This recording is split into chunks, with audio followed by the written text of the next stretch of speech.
Ladies and gents, for those of y'all that are still here on on the Patreon, I haven't done anything in a minute, and that's intentional. But before I even get into everything, I'm just going to give some thoughts for the day. This is what this video is about, really, just my thoughts for the day on life, on investing, on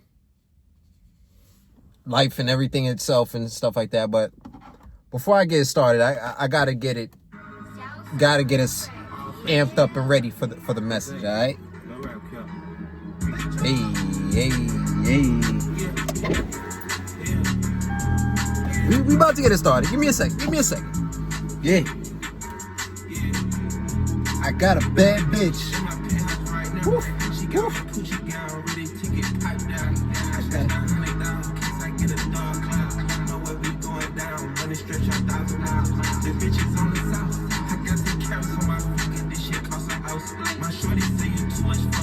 Baby, ha.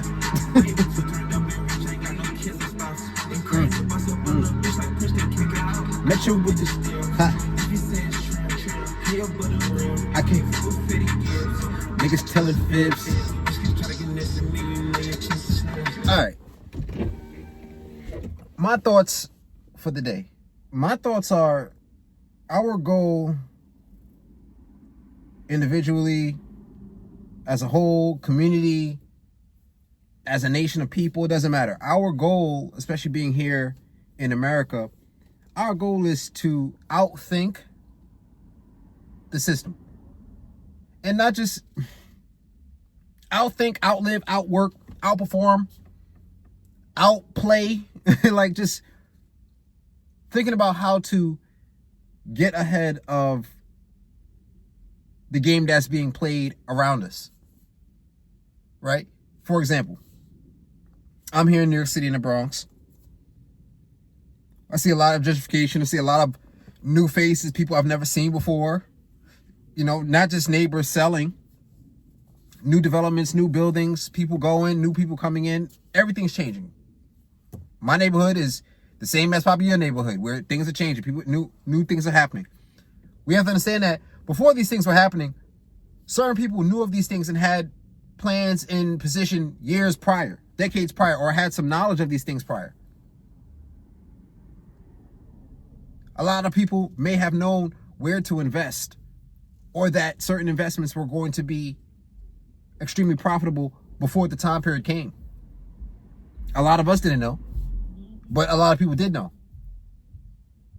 And so they were able to make moves while we were entertained or playing around or dating or working our jobs.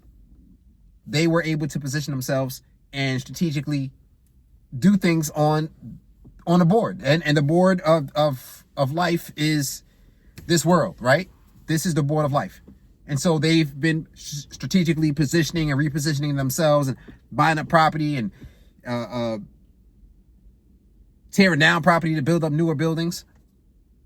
So with that happening and us seeing what's happening, it's our duty to figure out how to maneuver in accordance with how the game is being played around us.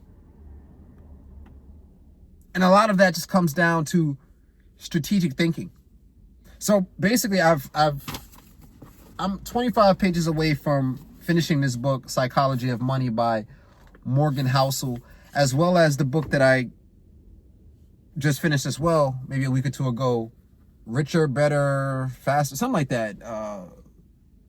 Investing and life advice from investors. So that book was a compilation of different thoughts and ideas from different high-performing investors within finance.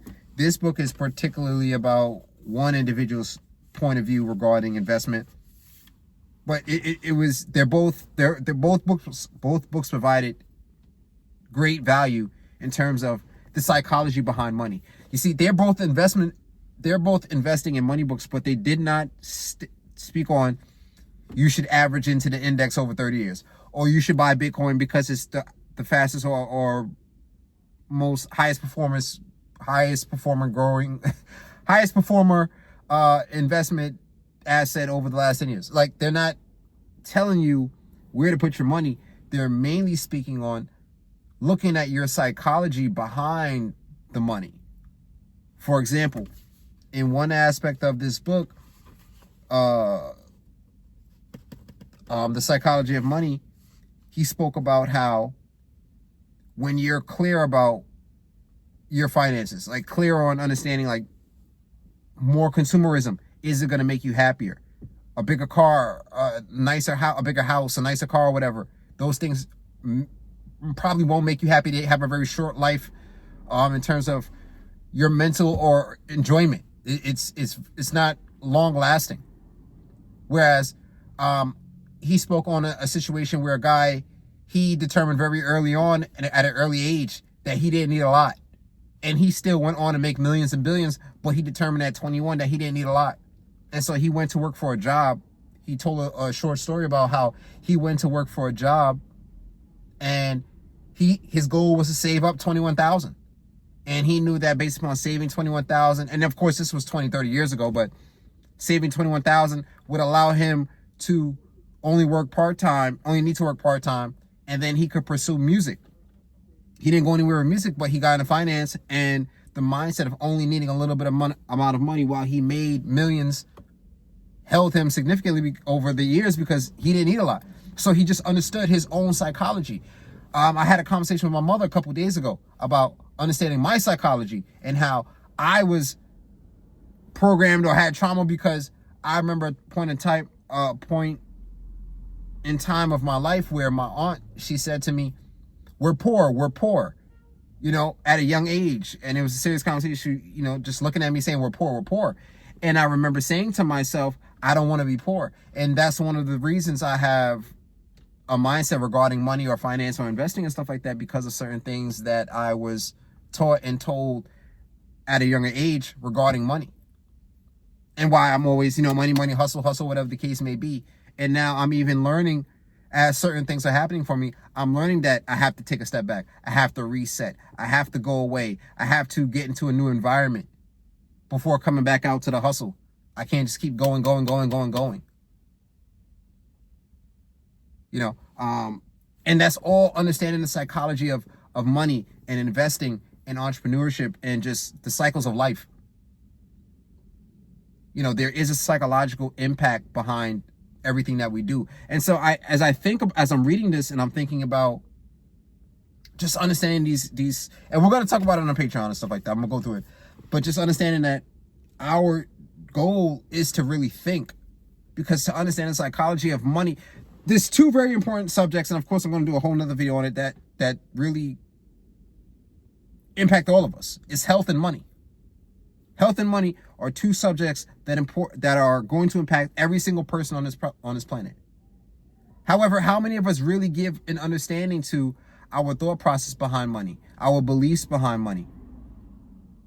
And in the same process and the same thoughts and beliefs, I'm using money, but they also apply to our job, our business, our entrepreneurship, especially while we're going into a society where it's not going to be you work at a job for 20, 30 years. You might work two jobs. You might have to work two jobs. You might be a self-employed contractor shifting through different skills. You know, they're different. You might do contractual work. There is no straight line to this, that, third anymore. And so I say that ultimately our job and our goal is to think and outthink the people around us. Yesterday I have a conversation with my uncle about life in the world and what's going on with economics and the money system and stuff like that. And I'm just like, nigga, I've been saying for like the last couple of years, definitely during 2022 when Bitcoin was 16,000, I told my uncle and my aunt, listen, you got 3 kids. Y'all both work. There's no reason that you can't put in $5 a check, $10 a check into an account for each of your kids for Bitcoin. Silver must have been between $20 and $35. I was telling them to buy a silver coin for each of their kids. A silver coin at that time, $25 for each of them. That's $75 a check. Plus $10 each in Bitcoin. That's 30. Okay, that's $110 a check for your kids to have something. He's talking about he wants to leave his son something and stuff like that. And I'm like, nigga, it doesn't mean you got to leave a whole fucking empire of 10 houses. You doing small, and that's another psychology of money. We don't understand how small amounts compound into something big over time. But again, that all goes to the psychology and how do we outthink others. I watched another video the other day about how 500 ounces of silver is going to put you at the richest person, not rich, but it's going to make you a whole lot richer than the average person. 500 ounces right now is about $25,000 of silver. But the guy was talking about how silver is going to go to $300 an ounce. And if you asked me a year ago, I was like, hell no. Now I can see how silver is probably going to go to $300 an ounce. And it was just buying these assets over time. So that's just my thoughts. I'm at a weird place in my life because I'm just like, I don't really want to talk anymore. I don't want to say more than necessary because I feel like I've been saying the same things over and over again. And at this point, it's just like, who's with it and who's not? Just to even get into that conversation. Of course, I entertained it with my uncle because that's my uncle, but it's like, I've been saying the same things for years. And he wouldn't be having that conversation or acting or, whatever with me if he was stacking silver, if he was stacking gold, if he was stacking some Bitcoin. Because you would see the progression and you would understand, all right, I just got to keep buying this shit. Keep going to work, keep the active income coming in, build up the streams, but keep stacking assets. And I do understand that, like, we've all been conditioned to just believe nonsense regarding money and finance.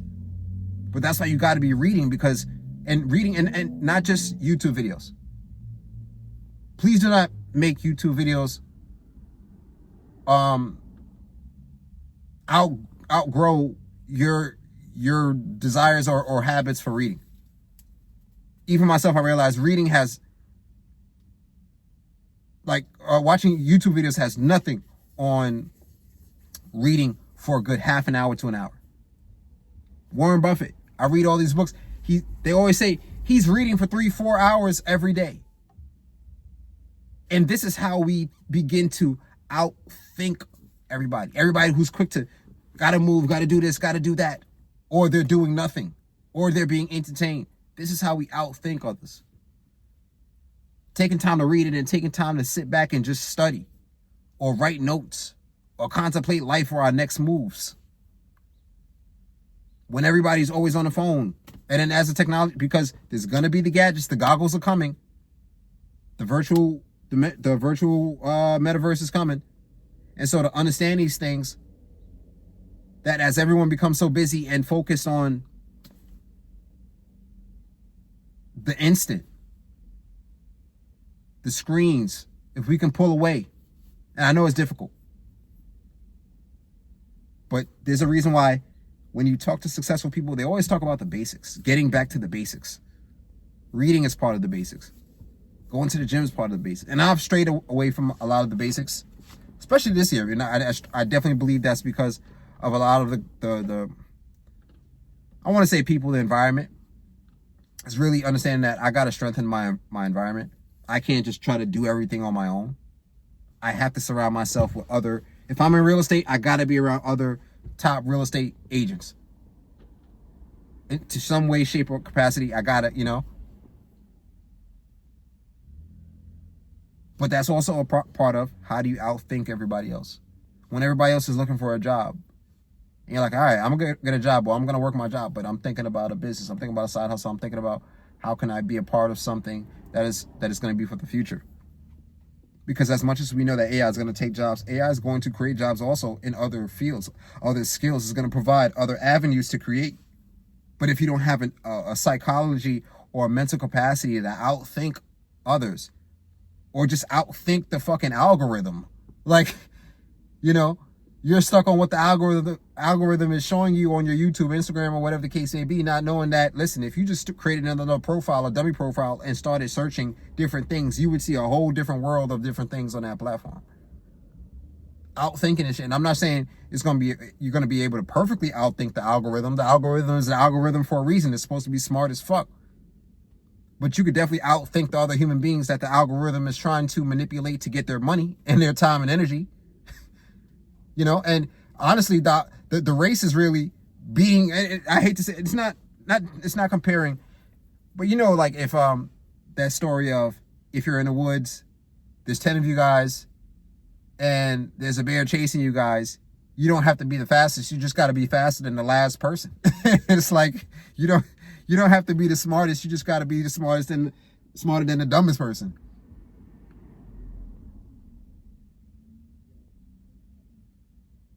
And more as things are just going the way they're going, I'm just like, yo, I can't be around other people. So I'm really thinking, I've been stalling because I got a couple deals and stuff going on. I think I'm just going to leave for DR tomorrow and say, fuck it. Because I need a couple days just to get away and reset and then come back. Like, so I just want to share some thoughts on how our goal is to outthink others, the system, society. Of course, the rules in the game is always changing. There's always more to learn, which is why you got to be a continuous learner. You can't get restless. Can't get comfortable with knowing what you already know. And it's simple. It's not easy. It's simple. It's just not easy. It's simple to just keep buying Bitcoin. Keep putting $5, $10 in. But it's not always easy. When you see that drop, when you see this in red, even mentally, I noticed that I am more prone to want to buy investments, crypto, whatever, when it's green than when it's red. Knowing that red is the buying opportunity. Like we've seen Bitcoin 125, 109, 115, 107. It's been trading up, and I should have been buying those little dips.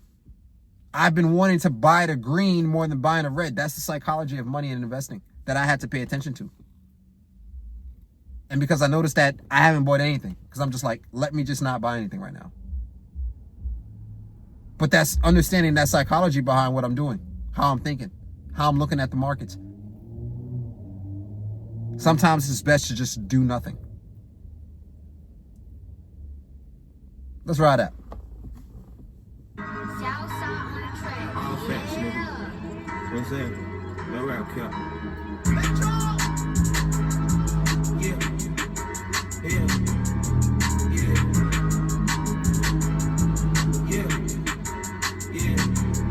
I got a bad bitch in my penthouse right now. She got on the Gucci gown, ready to get piped down. That's not $100 case I get a dog cloud. Know where we going down, money stretch out 1,000 miles.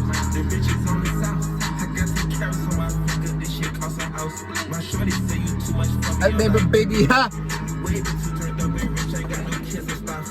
And crazy bust up a little bitch like push they kick out. Met you with this. Later, folks.